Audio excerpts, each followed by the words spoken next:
5 సంవత్సరాల పాటు ఎంతో ప్రశాంతంగా ఉన్నటువంటి దెందులూరు నియోజకవర్గం ఎప్పుడైతే ఒక దుర్మార్గుడైనటువంటి చింతమనేని ప్రభాకర్కి బీఫామ్ ఇచ్చారో ఆ రోజు నుంచి ఈ రోజు నియోజకవర్గంలో ప్రతిరోజు కూడా ఎక్కడో చోట గొడవలు సృష్టించేటువంటి కార్యక్రమం. ఎందుకంటే ఇతను ఓటమి భయం పట్టుకుని ఈరోజు ప్రజల మద్దతు లేక ఏ గ్రామానికి వెళ్ళినా కూడా సరైన ఆదరణ లేక చేస్తున్నటువంటి పనులు. ఈరోజు ప్రతిరోజు అనునిత్యము కూడా ఏదో ఒక ఘర్షణ వాతావరణం క్రియేట్ చేస్తూ ఉన్నాడు. నిన్న జరిగింది ఏంటి?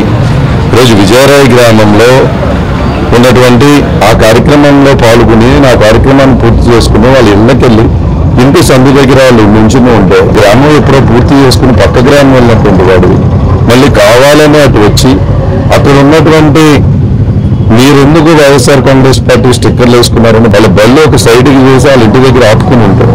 అటు దాళ్ళ మీదకే బండి వేసుకుని వచ్చి వాళ్ళని గుద్దేసేటువంటి ప్రయత్నం, వాళ్ళని గుద్ది అక్కడే మీరందరూ కూడా వచ్చి వాళ్ళని కొట్టేటువంటి కార్యక్రమం. అంటే ఎక్కడికి తీసుకువెళ్తున్నావు దెందులూరుని అడుగుతున్నా.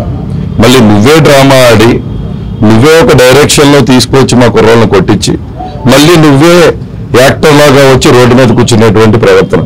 నువ్వు ఓడిపోతున్నావు అనేటువంటి సంకేతాలు నీకు అంది.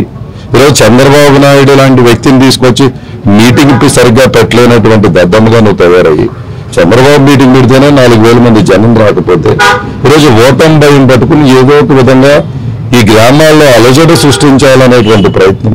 నిన్న కావాలనే అన్న వీళ్ళు ఆ గ్రామం ప్రచారం పూర్తి అయిపోయాక మళ్ళీ అదే గ్రామానికి తిరిగి వచ్చి ఈరోజు అక్కడ ఉన్నటువంటి మా కుర్రోళ్ళు ఎవరైతే ఉన్నారో జయేందర్ కానీ దుర్గాబాబు కానీ మా నరసింహ కానీ వీళ్ళంతా గౌడుపేటలో వాళ్ళ ఇంటి సందులో వాళ్ళు ఉన్నారు. వాళ్ళ బళ్ళు కూడా అక్కడే పెట్టుకుని ఉన్నారు. వచ్చి వాళ్ళని కొట్టడమే కాకుండా రాడ్లతో వాళ్ళని కొట్టించి అక్కడ ఉన్నటువంటి బళ్ళు అసలు ఎంత దారుణంగా బైక్స్ అని ఎంత దారుణంగా నేను స్మాష్ చేశామని అడుగుతూ ఉన్నా. మీ కార్యకర్తలను పక్కనే ఉండి బళ్ళన్నీ కూడా తగలబెట్టండి అనేటువంటి విషయాలు మాట్లాడుతూ కేవలం ఆ బైక్స్ మీద అభయ్ చౌదరి స్టిక్కర్ ఉంది, జగన్మోహన్ రెడ్డి గారి స్టిక్కర్ ఉంది అనేటువంటి ఏకైక ఉద్దేశంతో బైక్స్ అన్ని డ్యామేజ్ చేయడం జరిగింది. పోనీ దాని ధర్మంలో అక్కడ గొడవ జరిగాక వాళ్ళని పోనీ గవర్నమెంట్ హాస్పిటల్కి తీసుకొద్దామని గవర్నమెంట్ హాస్పిటల్కి వచ్చి వాళ్ళు జాయిన్ అవుతూ ఉంటే లోపలికి వెళ్ళి ఎక్కడైతే ఎమర్జెన్సీ వాళ్ళు లోపలికి వెళ్ళి ఉంటే ఆ తలుపులు పగలు కొట్టుకొని మళ్ళీ లోపలికి వెళ్ళి వీళ్ళని ఇక్కడ చంపేయాలరా అని మీరు మాట్లాడుతూ వాళ్ళ మీద పడి వాళ్ళు మీరు చేసినటువంటి రక్కసు. ఈరోజు నిజంగా నీకు రాజకీయంగా ఎదుర్కోవాలంటే నన్ను ఎదుర్కో. నీకు 14 సంవత్సరాలు ముఖ్యమంత్రిగా ఉన్నటువంటి చంద్రబాబు నాయుడు కానీ నువ్వు కానీ ఏం చేశారో చెప్పండి. ఈ 5 సంవత్సరాల్లో నేనేం చేశానని చెప్తా. ప్రజలు నిర్ణయించడానికి సిద్ధంగా ఉన్నారు. ఈరోజు జనాకర్షణ బరువయ్యి ఈరోజు ఎవరూ రావట్లేదనే ఉద్దేశంతో నువ్వు ఏ గ్రామానికి వెళ్ళి ప్రచారం చేసుకున్నా కూడా ఆ గ్రామంలో ప్రజలు ఇళ్లలోనే ఉండాలా, బయటికి రాకూడదా, వచ్చి వాళ్ళ కార్యక్రమాలు వారు చేసుకోకూడదా? ఏంటి ఈ పద్ధతి అని అడుగుతూ ఉన్నా.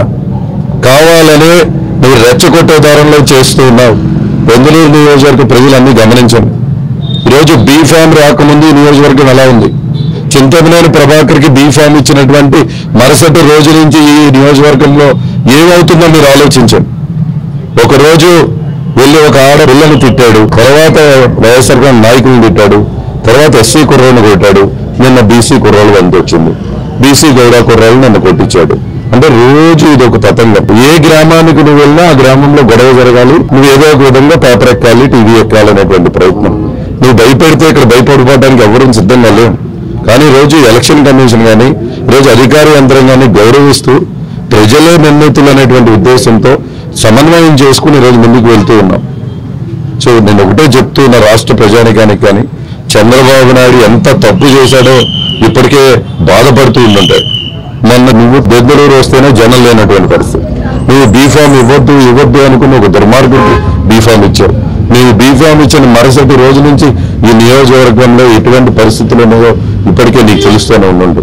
తప్పకుండా ఈరోజు ఈ వ్యక్తి వల్ల నువ్వు రాష్ట్రం మొత్తం కూడా ఓట్లు కోల్పోయే పరిస్థితి తెలుగుదేశం ఉంటుంది. దెందులూరు నియోజకవర్గం నువ్వు చేసే భయాలకి ఎవరూ భయపడే పరిస్థితులు లేరు. ప్రజానికం మమ్మల్ని ఆశీర్వదించడానికి సిద్ధంగా ఉన్నారు. అధికారులతో సహా అందరూ కూడా ఈరోజు ప్రశాంతమైన దెందులూరు నిద్రలేపాడు దుర్మార్గుడు అనేటువంటి మాటలు వాళ్ళ దగ్గర నుంచి వస్తున్నాయి. కాబట్టి ఈరోజు ప్రజలందరూ గమనించండి. మా కార్యకర్తలందరూ కూడా చాలా సమన్వయం పాటిస్తున్నారు. ఇంకా సమన్వయం పాటించండి. ఓటమి అంచును కూర్చున్నటువంటి ప్రభాకర్ ఈరోజు ఏదో ఒక విధంగా గ్రామాల్లో అలజడి సృష్టిస్తూ ఉన్నాడు. వాటికి ఏటికి మనం భయపడాల్సినటువంటి అవసరం లేదు. ఇంకా 10 రోజులు మాత్రమే టైం ఉంది. ఈ 10 రోజులు అందరూ కూడా మనందరం కూడా లా అండ్ ఆర్డర్ ఫాలో అవుతూ ముందుకు వెళ్దాం. గెలిపే మన లక్ష్యం. గెలవబోతున్నాం. నువ్వు ఎన్ని గొడవలు పెట్టినా, ఎంత అరుపులు వేసినా, ఎన్ని కేకలు వేసినా ఇక్కడ భయపడం. ప్రజల ఆశీర్వాదం మాకే ఉందని తెలియజేస్తూ గత 20 సంవత్సరాలుగా దంత సమస్యలతో పాటు దవడ మరియు ముఖ సంబంధ సమస్యలకు చక్కని చికిత్సలు అందిస్తున్న శ్రీ రామకృష్ణ దంత వైద్యశాల, నరసింహారావుపేట, ఏలూరు. ఎమర్జెన్సీస్ లో వాడే ఆక్సిజన్ కాన్సంట్రేటర్లతో పాటు air purify, UV light steriliser, ULV fogger వంటి పరికరాల ద్వారా పరిశుభ్రమైన వాతావరణంలో చికిత్స అందించబడుచున్నది. ఆర్వీజీ ద్వారా అతి తక్కువ రేడియేషన్ ఉపయోగించి దంత వ్యాధి నిర్ధారణ మరియు రూట్ కెనాల్ వైద్యం చేయబడుచున్నది. డెంటల్ లేజర్ ద్వారా కుట్లు లేకుండా సర్జరీలు, ఇంప్లాంట్స్ కిట్స్ ద్వారా పళ్ళు లేని వారికి ఫిక్స్డ్ దంతాలు, రూట్ కెనాల్ చికిత్సలకు ఎండో మోటార్ వంటి ఆధునిక పరికరాలు కలిగిన నమ్మకమైన డెంటల్ క్లినిక్. అత్యంత ప్రామాణికమైన ఆటోక్లావింగ్ పద్ధతిలో శుభ్రపరిచిన ఇన్స్ట్రుమెంట్స్ వాడడం మా ప్రత్యేకత. దంత సమస్యలకు చికిత్సతో పాటు విరిగిన దవడ మరియు ముఖ ఎముకలకు చికిత్స, ఎత్తు మరియు వంకర దవడలకు కాస్మెటిక్ సర్జరీ, యాక్సిలోఫేషియల్ వంటి చికిత్సలకు చిరునామా శ్రీ రామకృష్ణ దంత వైద్యశాల, వేములపల్లి రెసిడెన్సీ అపార్ట్మెంట్,